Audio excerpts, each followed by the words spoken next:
स्वागत आपका। चलिए आज हम लोग देखेंगे जो आर्टिकल 15 हमारा हमने जो बात किया हुआ था पिछले वीडियो में। तो आर्टिकल 15 में जो था वो दरअसल हमने तीसरे क्लोज तक बातचीत किया हुआ था। आर्टिकल 15 का 3 फर्स्ट क्लोज, सेकंड और थर्ड क्लोज पे बात किया हुआ था। बाकी 2 क्लोज बच गए थे, उसको आज हम लोग जिक्र करने वाले हैं। मैंने आपको समझाया था कि ये हमारे लिए क्यों महत्वपूर्ण है। हम सबको ये जानने के लिए जो है ना, हम सबको जो है ना ये जानना चाहिए कितना महत्वपूर्ण हमारे लिए कम से कम जो आर्टिकल 15 है, जो आर्टिकल 15 ये हमारे लिए कितना महत्वपूर्ण है, हमने पिछले वीडियो में समझने का प्रयास किया था कुछ कहानियों के माध्यम से भी। तो आप अगर नहीं देखे हैं तो उसको जाके देखिएगा। आज हम लोग इसको बाकी का जो हिस्सा बच गया है उसी को देखने वाले हैं।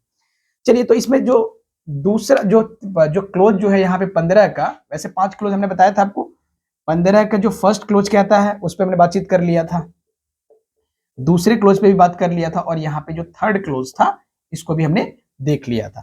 इसमें आपको रिकॉल करवा दे बस जल्दी से कि इसमें जो है क्या था कि किसी भी रिलीजन का हो, किसी भी धर्म का हो, मूलवंशी या फिर जो कास्ट के आधार पे या फिर लिंग के आधार पे यानी सेक्स के आधार पे या फिर प्लेस ऑफ बर्थ के आधार पे, इन सब के आधार पे किसी भी व्यक्ति के साथ भेदभाव नहीं होगा। चाहे वो किसी भी धर्म का हो, किसी भी रिलीजन का हो, या फिर किसी भी रेस यानी कि मूलवंशी, यदि वो भारत का मूलवंशी है तो उसके आधार पे भेदभाव नहीं होगा।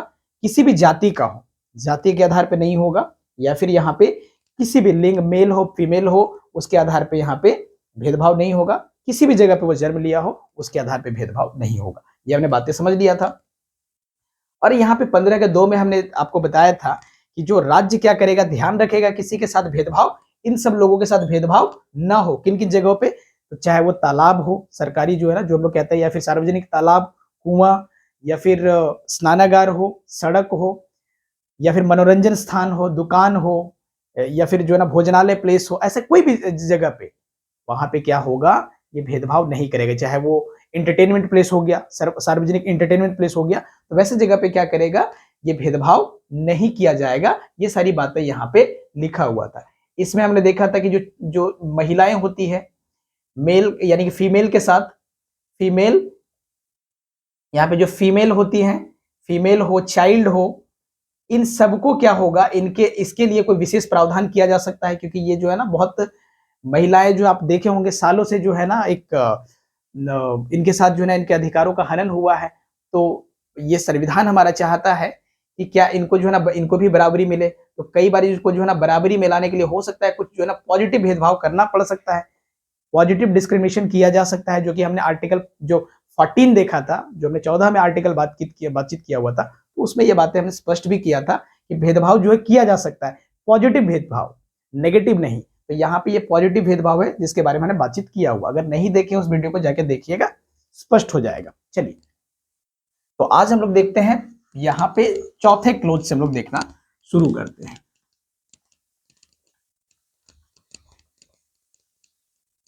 तो यहाँ पे जो चौथा क्लोज है इसका, इसमें जो कहा गया है, सबसे पहले तो आपको बता दें कि ये हमारे मूल संविधान में केवल 3 ही क्लोज था।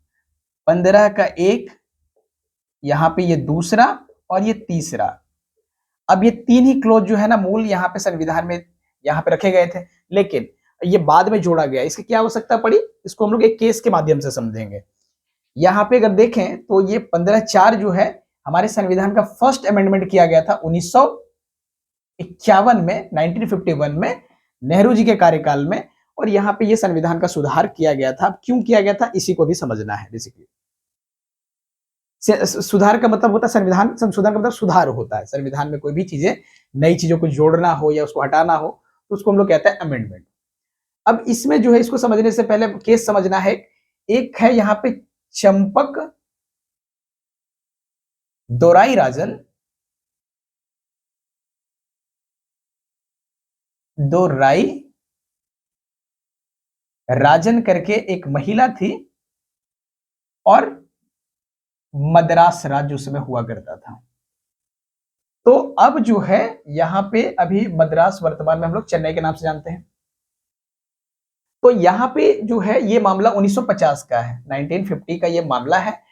आपको बता दें कि इसी मामले में जो है ना, इसी के वजह से हमें ये, इसी मामले के वजह से, इसके जजमेंट के वजह से ही हमें क्या करना पड़ा था, तो यहाँ पे आर्टिकल 15(4) लाना पड़ा था। आपको बता दें, आपको पता है कि एक सुप्रीम कोर्ट में और जो है ना जो सरकारें होती है केंद्र की, आमतौर पे इनमें क्या होता है कि आप देखेंगे जो है तालमेल ठीक से नहीं बैठ पाता है, जो कि हम अक्सर देखे हुए। हमारे यहाँ पे क्या है, जो हमारा संविधान है सेपरेशन ऑफ पावर की बातचीत करता है कि सबको पावर बांटा गया है, उसके पावर में आप हस्तक्षेप न करें। लेकिन हमारे यहाँ पे क्या है, अक्सर आप देखे होंगे कि क्या होता है कि अक्सर जो है ना सरकारें कोशिश करती है, जो सुप्रीम कोर्ट का जजमेंट है उसको पलटने का प्रयास करती है सरकारें। और उसके पास क्यों? क्योंकि संविधान संशोधन का अधिकार होता है, तो कई बार वो संशोधन करने का संशोधन के माध्यम से कोशिश करती है कि जो जजमेंट है उसको खारिज कर दिया जाए। तो खैर देखेंगे ये सारी उलझने क्या क्या है। लेकिन अभी फिलहाल आपको जानना है कि यहाँ पे जो चंपक दौराई राजन करके जो है, इन्होंने इनके द्वारा जो है ना जो केस किया गया था महाराष्ट्र जो है जो राज्य से, उसके बाद जब ये मामला जो है ना सुप्रीम कोर्ट में गया था, मामला क्या था पहले समझ लेते हैं। हमारे यहाँ पे क्या है कि आर्टिकल जो इनके साथ माना जाता है कि ये जो ना मेडिकल जो है ना मेडिकल स्टूडेंट थी, इनके साथ कुछ भेदभाव हुआ था। एक ब्राह्मण जो है, ये स्त्री थी, अब इनके साथ कुछ भेदभाव हुआ था, ऐसा इनका एलिगेशन लगाया गया था। हमारे संविधान में केवल इसको समझने के लिए आपको बता दें कि हमारे संविधान में एक आर्टिकल है, आर्टिकल 29 का क्लोज सेकेंड, आर्टिकल जो है 29 का सेकेंड क्लोज एक बात कहता है कि हमारे यहाँ पे कोई भी वो, चाहे वो धर्म हो, जाति हो, मूल वंश या फिर भाषा, यहां पे देखिए शब्द मैं भाषा लिख रहा हूं, यहां पे लिखा हुआ है जो हमारा आर्टिकल 29 का, जब समझेंगे इसको डिटेल में समझेंगे उस दिन, अभी केवल इस केस को समझने के लिए ये बातें आपको बता रहे हैं। यहां पे क्या है कि जो लिखा हुआ है 29 जो है 2 में, कि किसी भी वहां पे शिक्षा का अधिकार है, संस्कृति और शिक्षा जो ना शिक्षा का अधिकार जो उसको हम लोग कहते हैं, वो वहां पे दिया गया है। तो यहां पे धर्म, जाति, मूलवंश या भाषा के आधार पे कभी भी किसी भी व्यक्ति के साथ जो है ना, जब हम एडमिशन लेते हैं किसी भी शैक्षिक संस्थानों में, एजुकेशनल इंस्टीट्यूशन पे जब भी एडमिशन लेते हैं, तो वहां पे भेदभाव नहीं होगा। आपको बता दें, महाराष्ट्र, ये जो मद्रास का जो राज्य है, वो उससे पहले क्या कर रहा था, भेदभाव कर रहा था। यह प्रथा तो 1920 से लगभग चला आ रहा है कि क्या करते हैं, कुछ लोगों को स्पेशल कोटा दिया जाता था, जो यहाँ पे एजुकेशनल प्लेसेस है वहां पे कोटा दिया जाता था। जैसे कि मान लेते हैं कोई अगर हिंदू है तो हिंदू के लिए जो है ना कुछ यहाँ पे कोटा का व्यवस्था कर दिए, अगर मुस्लिम है तो उसके लिए कर दिए, कोई दलित वर्ग का है तो उसके लिए कर दिए। तो ये सारी व्यवस्थाएं पहले से चली आ रही थी, हमारे से लगभग 1920 के दशक से चली आ रही थी। अब ये जो है ना, ये व्यवस्थाएं यहाँ पे जो चली आ रही थी, ये लगभग चलता रहा यहाँ पे, कहाँ पे, आजादी के, यानी कि हमारा संविधान बन गया उसके बावजूद भी यहाँ पे महाराष्ट्र मद्रास में ये व्यवस्थाएं लगातार वहां पे चल रहा था। वहां के संस्थानों में इसी तरीके से क्या कर रहे थे, कोटे का व्यवस्था किया जा रहा था। अब यहाँ पे जो है इस तरीके से जो चंपक दोराई राजन करके जो है ना, उनको आपत्ति हुआ कि ये भेदभाव है, क्योंकि हमारे संविधान का जो आर्टिकल 29(2) कहता है कि धर्म, जाति और मूल वंश और भाषा के आधार पे जो है ना भेदभाव नहीं होगा। कहां पे, कोई भी जो है ना एजुकेशनल प्लेस का मतलब होता है शैक्षणिक स्थान, यहां पे जो है ना भेदभाव एडमिशन को लेकर, खास तौर से जब लोग एडमिशन लेते हैं वहां पे भेदभाव नहीं होगा। तो ये मामला फाइनली गया सुप्रीम कोर्ट, और सुप्रीम कोर्ट ने कहा, ये जजमेंट पास किया कि नहीं, बिल्कुल सही बात है। अब जो है ना कोटे के व्यवस्था को यहाँ पे क्या किया जाता है, खत्म किया जाता है, क्योंकि ये हमारा संविधान जो है यहाँ पे साफ कहता है कि इन सब आधारों पे क्या होगा, भेदभाव नहीं होगा। क्योंकि इनके साथ क्या हो रहा था, भेदभाव हो रहा था, ऐसा कोर्ट का कहना था। अब ये मामला तो हो गया।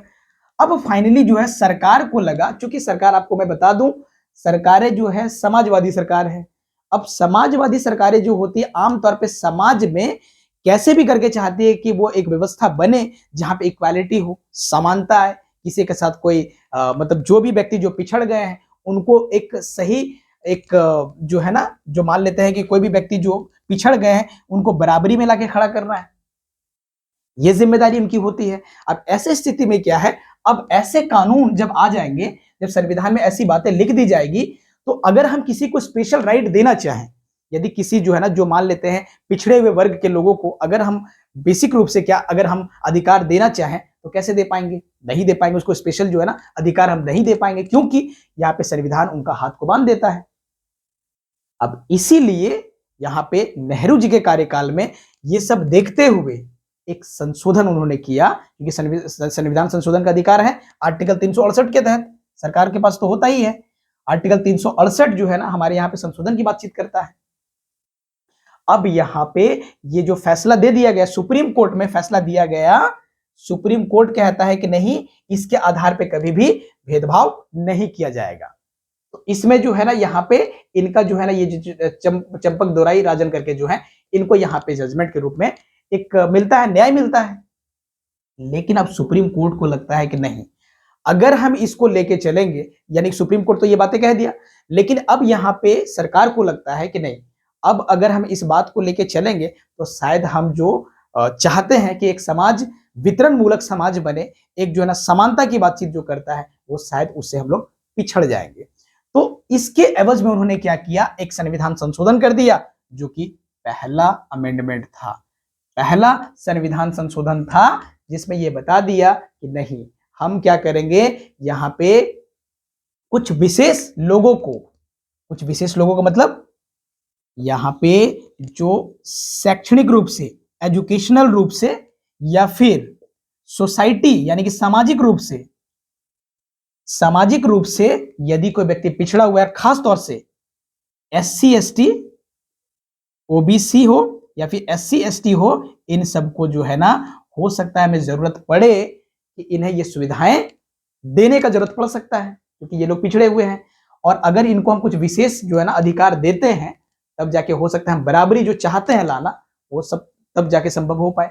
तो इसीलिए उन्होंने क्या किया, ये संविधान संशोधन करके पहले ही संविधान में ये लिखवा दिया कि जो आर्टिकल 29(2) में लिखा हुआ बातें, जो आर्टिकल 22 जो में लिखा हुआ है, या फिर आर्टिकल 15 कहता है किसी के साथ भेदभाव नहीं करेंगे, ये जिस पे बातचीत कर रहे हैं, तो यहां पे लिखवा दिया, इसमें जो बातें लिखी हुई है, इसको जो है ना, ये जो बातें यहाँ पे जो लिखा गया है आर्टिकल 29 या फिर 15 जो बातें कहता है, इसको जो है ना ये जो बातें यहाँ पे स्पष्ट करता है, इसको हमें क्या करना पड़ेगा, ये हमें क्या नहीं करेगा, तो हमें नहीं रोक सकता है, हमें जो है ना नहीं रोकेगा ऐसे लोगों को क्या करने में, आरक्षण देने में। किस तरह की आरक्षण, तो यहाँ पे एडमिशन को लेकर हम चाहेंगे किसी को अगर कुछ विशेष प्रावधान देना, तो यहाँ पे हम दे सकते हैं, इन सब व्यक्तियों को दिया जा सकता है, उसमें जो है ये हस्तक्षेप नहीं करेगा। आर्टिकल 15 हो या फिर 29 का जो है ना ये दूसरा क्लोज हो, ये हस्तक्षेप नहीं करेगा। ये बातें स्पष्ट कर दिया इसने, यहाँ पे ये जो हमारा संशोधन हुआ, पहला अमेंडमेंट, इसमें ये क्लोज चौथे में ये जुड़वा दिया गया। तो उम्मीद करते हैं ये बातें आपको पूरा का पूरा समझ में आया होगा कि क्या मामला था यहाँ पे आर्टिकल 15(4) का। अब दूसरे मामले को समझते हैं। अब दूसरा मामला हमारे यहाँ पे है, यहाँ पे इसको देखते हैं, जो कि 5वां का है।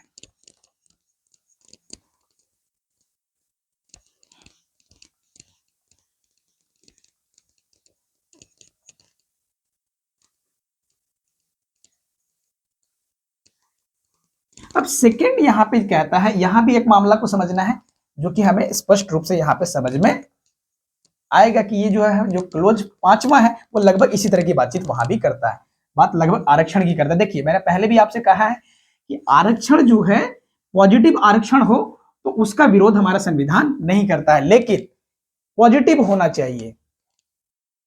अब यहां पे एक मामला हुआ, जो ये घटना था, ये 2005 का घटना है। यहां पे अगर हम देखें तो ये जो है ना आर्टिकल 15(4), ये 5, यहां पे जो है ना ये घटना 2005 का है, जहां पे एक केस हुआ था PA। इसी तरीके से केस को समझना है, तभी जाके हम बात समझ पाएंगे। वही PA इनामदार करके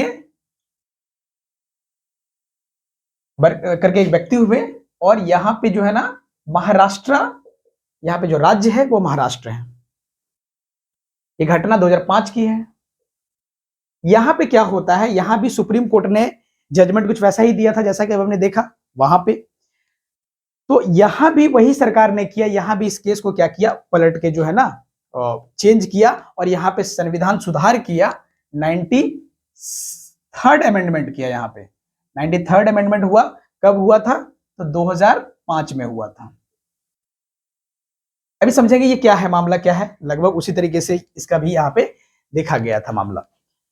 हुआ ये था कि यहाँ पे जो कहा गया था, सरकारों के द्वारा कहा गया था कि कोई भी जो जो प्राइवेट संस्थान है, कोई भी प्राइवेट संस्थान है, प्राइवेट संस्थान क्या करेगा, वो शिक्षा को लेकर, वही बातें शिक्षा को लेकर यहां भी है कि शैक्षणिक स्थान पे क्या करेगा, शैक्षणिक स्थान पे जो एजुकेशनल प्लेस होगा वहां पे, वो तो सरकारी की बातचीत कर रहा था वहां पे। अभी जो हमने देखा, जो आर्टिकल 15(4) में हमने देखा, वो जो है ना कौन सी जगह पे वहां पे बातचीत करता है, सरकारी स्थानों की बातचीत करता है। सरकारी जो भी स्थान होगा एजुकेशनल प्लेस, सरकारी एजुकेशनल प्लेस की वहां पे बात कर रहा है, गवर्नमेंट की बात कर रहा है, गवर्नमेंट इंस्टीट्यूशन जो एजुकेशनल है। यहां पे प्राइवेट जो है, प्राइवेट जो एजुकेशनल प्लेस है यानी कि शैक्षणिक स्थान जो है, यहां पे कहता है कि भैया आपको क्या करना पड़ेगा, आपको आरक्षण देना पड़ेगा कुछ विशेष व्यक्तियों को। विशेष व्यक्ति मतलब वही SC ST जो दलित वर्ग के लोग हैं, या फिर आप कह लीजिए कि जो OBC वर्ग के लोग हैं। तो उन्होंने कहा कि आपको क्या करना पड़ेगा, यहां पे आरक्षण देना पड़ेगा। अब शैक्षणिक स्थानों को, प्राइवेट को यह दबाव दिया गया सरकार की तरफ से कि आपको भी आरक्षण देना पड़ेगा, जैसा कि हमने यहां पे व्यवस्था किया हुआ है। अब ये चीजें मामला बना PA इनामदार वर्सेस महाराष्ट्र की नहीं। अब यहाँ पे विरोध में ये लोग खड़े हो गए कि नहीं, ये जो है ना मामला ये हमारे अधिकार का हनन कर रहा है। किसका? तो हमारे यहाँ पे एक आर्टिकल है 19, आर्टिकल 19 जिसका क्लोज फर्स्ट सब क्लोज G कहता है ये इसका उल्लंघन है। इनके तरफ से तर्क दिया गया, ये क्या है, उनका उल्लंघन है। साथ ही साथ एक और तर्क दिया गया कि आर्टिकल 14 का भी तो उल्लंघन है।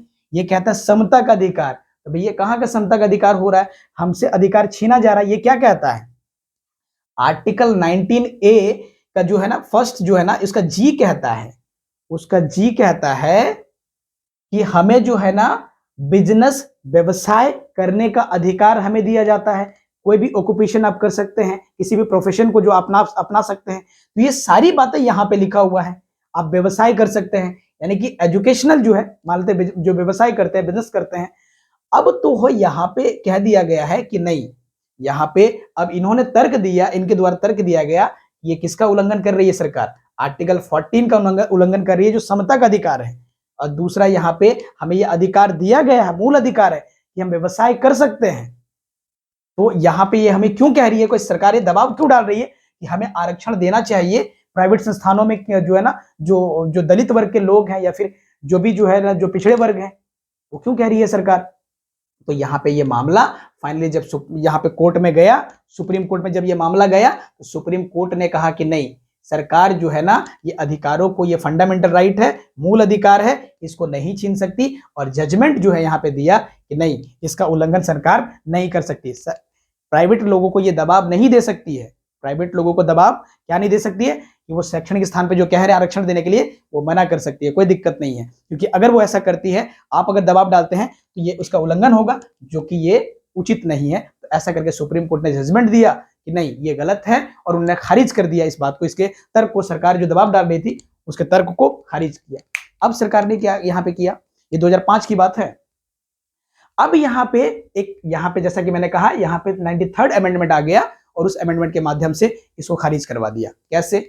उन्होंने कहा कि देखिए, आर्टिकल जो यहां पे आप जो तर्क दे रहे हैं, आर्टिकल 19(1) या फिर जो है ना यहां पे जिसका G है, या फिर 14 का, तो आप यहां पे देखना है कि यहां पे G में मैंने सारे व्यवसाय को लेकर नहीं कहा है।